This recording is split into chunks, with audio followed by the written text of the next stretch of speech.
Hi ಎಲ್ರಿಗೂ ನಮಸ್ಕಾರ. Share marketing Kannada ಚಾನಲ್ಗೆ ನಿಮಗೆ ಸ್ವಾಗತ. ಈ ವಾರ ಕೂಡ ಮಾರ್ಕೆಟ್ನಲ್ಲಿ 4 ಮೇನ್ ಬೋರ್ಡ್ IPOಗಳು ಸಬ್ಸ್ಕ್ರಿಪ್ಷನ್ಗೆ ಓಪನ್ ಆಗ್ತದೆ. ಅದರಲ್ಲಿ ಮೊದಲನೇ ಕಂಪನಿ ಪ್ಲಾಟಿನಮ್ ಇಂಡಸ್ಟ್ರೀಸ್ ಆಗಿರುತ್ತೆ.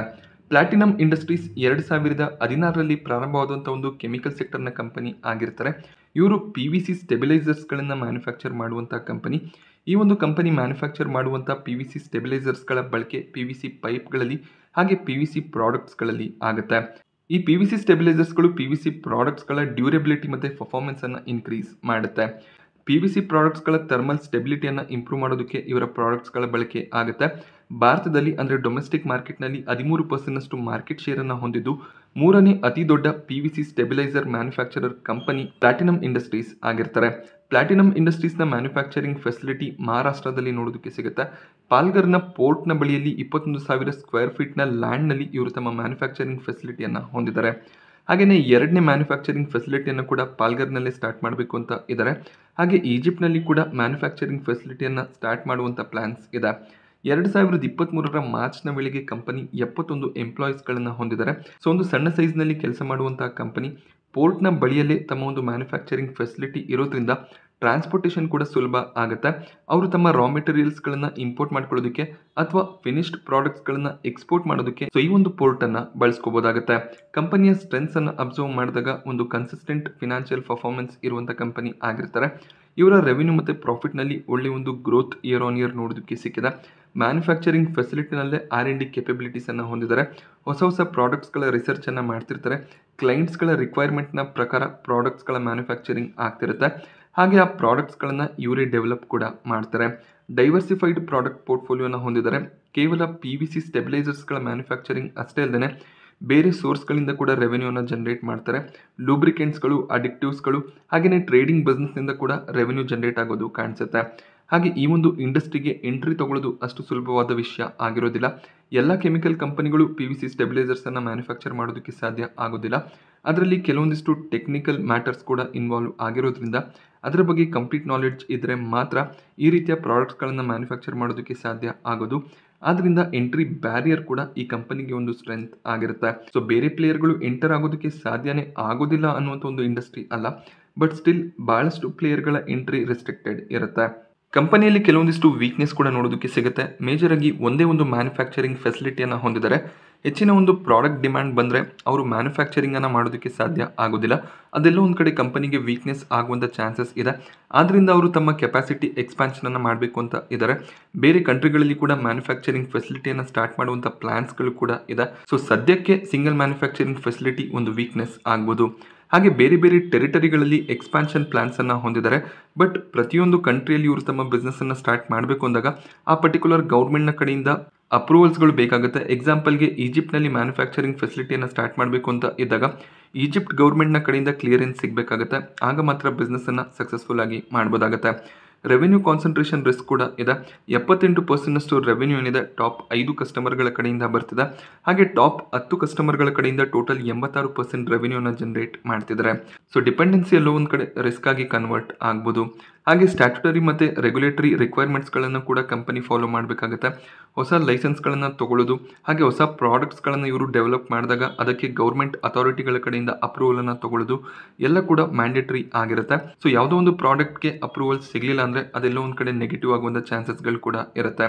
ಸೊ ರಾ ಮೆಟೀರಿಯಲ್ಸ್ಗೆ ಬೇರೆ ಥರ್ಡ್ ಪಾರ್ಟಿ ಏಜೆಂಟ್ಸ್ಗಳ ಮೇಲೆ ಡಿಪೆಂಡೆನ್ಸಿ ಇದೆ. ಹಾಗೆ ರಾ ಮೆಟೀರಿಯಲ್ಸ್ಗಳನ್ನು ಬೇರೆ ದೇಶಗಳಿಂದ ಇಂಪೋರ್ಟ್ ಮಾಡ್ಕೋತಾರೆ. ಅದು ಎಲ್ಲೋ ಒಂದು ಕಡೆ ವೀಕ್ನೆಸ್ ಆಗುವಂಥ ಚಾನ್ಸಸ್ ಇರುತ್ತೆ. ಪ್ಲಾಟಿನಮ್ ಇಂಡಸ್ಟ್ರಿನ IPO ಫೆಬ್ರವರಿ 27ಕ್ಕೆ ಓಪನ್ ಆಗ್ತದೆ. ಫೆಬ್ರವರಿ 29ರವರೆಗೂ ಈ ಒಂದು IPOನಲ್ಲಿ ನೀವು ಸಬ್ಸ್ಕ್ರೈಬ್ ಮಾಡ್ಕೋಬೋದಾಗುತ್ತೆ. ಫೇಸ್ ವ್ಯಾಲ್ಯೂ ₹10 ಪ್ರತಿ ಶೇರಿಗೆ ನೋಡೋದಕ್ಕೆ ಸಿಗುತ್ತೆ. 162ರ ಲೋವರ್ ಪ್ರೈಸ್ ಬ್ಯಾಂಡ್, 171ರ ಕಟ್ ಆಫ್ ಪ್ರೈಸ್ ಅನ್ನು ಕಂಪನಿ ಸೆಟ್ ಮಾಡಿದರೆ ರಿಟೇಲ್ ಕ್ಯಾಟಗರಿಯಲ್ಲಿ 171ರ ಕಟ್ ಆಫ್ ಪ್ರೈಸ್ ಏನಿದೆ ಆ ಒಂದು ಪ್ರೈಸ್ನಲ್ಲಿ ಅಪ್ಲೈ ಮಾಡಬೇಕಾಗುತ್ತೆ. 87 ಶೇರ್ಗಳ ಲಾಟ್ ಆಗಿರುತ್ತೆ. ಸೊ ಮಿನಿಮಮ್ 87 ಶೇರ್ಸ್ಗಳಿಗೆ ನೀವು ಅಪ್ಲಿಕೇಶನ್ ಹಾಕಲೇಬೇಕಾಗುತ್ತೆ.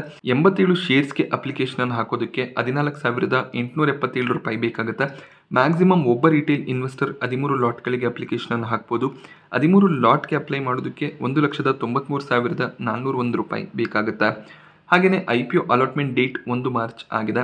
IPO ಅಲಾಟ್ ಆಗಿಲ್ಲ ಅಂದರೆ ನಿಮ್ಮ ಫಂಡ್ಸ್ ಏನು ಬ್ಯಾಂಕ್ನಲ್ಲಿ ಬ್ಲಾಕ್ ಆಗಿರುತ್ತೆ ಅದು 4 ಮಾರ್ಚ್ನ ಒಳಗಾಗಿ ರೀಫಂಡ್ ಆಗುತ್ತೆ. ಹಾಗೆ ನಿಮಗೆ ಶೇರ್ಸ್ಗಳು ಅಲಾಟ್ ಆದರೆ ಡಿಮ್ಯಾಟ್ನಲ್ಲಿ ಶೇರ್ಸ್ 4 ಮಾರ್ಚ್ಗೆ ರಿಫ್ಲೆಕ್ಟ್ ಆಗುತ್ತೆ. IPO ಲಿಸ್ಟಿಂಗ್ ಡೇಟ್ 5 ಮಾರ್ಚ್ ಆಗಿದೆ. ಕಂಪನಿಯ ಫಿನಾನ್ಷಿಯಲ್ಸನ್ನು ಅಬ್ಸರ್ವ್ ಮಾಡಿದಾಗ ಒಳ್ಳೆ ಒಂದು ರೆವೆನ್ಯೂ ಗ್ರೋತ್ ಹಾಗೆಯೇ ಪ್ರಾಫಿಟ್ ಗ್ರೋತ್ ನಮಗೆ ನೋಡೋದಕ್ಕೆ ಸಿಗುತ್ತೆ. So revenue year on year consistent ಆಗಿ ಗ್ರೋ ಆಗಿದೆ. ಹಾಗೆ ಪ್ರಾಫಿಟ್ನಲ್ಲಿ ಕೂಡ ಒಳ್ಳೆ ಒಂದು ಗ್ರೋತ್ ಇಯರ್ ಆನ್ ಇಯರ್ ನೋಡೋದಕ್ಕೆ ಸಿಗ್ತದೆ. ಪ್ರತಿ ವರ್ಷ ಪ್ರಾಫಿಟ್ಸ್ ಡಬಲ್ ಆಗ್ತಿರೋದು ಕಾಣಿಸ್ತದೆ.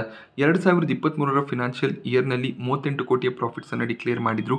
2024ರ ಫಿನಾನ್ಷಿಯಲ್ ಇಯರ್ನ 2 ಕ್ವಾರ್ಟರ್ಗಳಲ್ಲಿ ಆಲ್ರೆಡಿ 23 ಕೋಟಿಯ ಪ್ರಾಫಿಟ್ ಡಿಕ್ಲೇರ್ ಆಗಿದೆ. ಹಾಗೆಯೇ ಇವರ ನೆಟ್ವರ್ಕ್ನಲ್ಲಿ ಕೂಡ ಕನ್ಸಿಸ್ಟೆಂಟ್ ಗ್ರೋತ್ ನೋಡೋದಕ್ಕೆ ಸಿಗ್ತದೆ. ಹಾಗೆ ರಿಸರ್ವ್ಸ್ ಕೂಡ ಇನ್ಕ್ರೀಸ್ ಆಗ್ತಿರೋದು ಕಾಣಿಸ್ತದೆ. ಒಂದು ಸ್ಟ್ರಾಂಗ್ ಫಿನಾನ್ಷಿಯಲ್ಸ್ ಅಂತಲೇ ಕನ್ಸಿಡರ್ ಆಗುತ್ತೆ. ಸೊ 4 ಕ್ವಾರ್ಟರ್ಗಳಲ್ಲಿ 25-30 ಕೋಟಿಯ ಪ್ರಾಫಿಟ್ಸ್ ಅಂದಾಗ ಕಡಿಮೆ ಅಂತಲೇ ಅನ್ನಿಸ್ಬೋದು. ಬಟ್ ಒಂದು ಸಣ್ಣ ಸ್ಕೇಲ್ನಲ್ಲಿ ಕೆಲಸ ಮಾಡ್ತಿರುವಂಥ ಕಂಪನಿ ಆಗಿರೋದ್ರಿಂದ ಪ್ರಾಫಿಟ್ನಲ್ಲಿ ಗ್ರೋತ್ ಇರೋದು ಇಂಪಾರ್ಟೆಂಟ್ ಆಗುತ್ತೆ. ಹಾಗೆ ಕಂಪನಿಯ ಬಾರೋಯಿಂಗ್ಸ್ ಅಂದರೆ ಇವರ ಡೆಟ್ ಏನಿದೆ ಅದು ಕೂಡ ಇಯರ್ ಆನ್ ಇಯರ್ ಕಡಿಮೆ ಆಗ್ತದೆ. ಇದು ಕೂಡ ಪಾಸಿಟಿವ್ ಸೈನ್ ಆಗಿರುತ್ತೆ. IPO ಇಶ್ಯೂ ಸೈಜ್ 216 ಕೋಟಿ, 216 ಕೋಟಿ ಕೂಡ ಫ್ರೆಶ್ ಇಶ್ಯೂ ಆಗಿರುತ್ತೆ. ಫ್ರೆಶ್ ಇಶ್ಯೂನಿಂದ ಬಂದಂಥ ಅಮೌಂಟನ್ನು ತಮ್ಮ ಒಂದು ಮ್ಯಾನುಫ್ಯಾಕ್ಚರಿಂಗ್ ಫೆಸಿಲಿಟಿಯನ್ನು ಎಕ್ಸ್ಪ್ಯಾಂಡ್ ಮಾಡ್ಕೊಳ್ಳೋದಕ್ಕೆ ಕಂಪನಿ ಬಳಸ್ಕೋತೀವಿ ಅಂತ ಹೇಳಿದ್ದಾರೆ.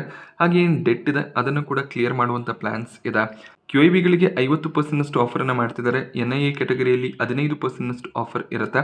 ರಿಟೇಲ್ ಕ್ಯಾಟಗರಿಯಲ್ಲಿ 35% ಆಫರನ್ನು ಮಾಡ್ತಿದ್ದಾರೆ. ಸೊ ರಿಟೇಲ್ ಕ್ಯಾಟಗರಿಗೆ 35% ಆಫರ್ ಇದೆ. ಬಟ್ IPO ಇಶ್ಯೂ ಸೈಜ್ ತುಂಬಾ ಕಡಿಮೆ ಇರುತ್ತೆ.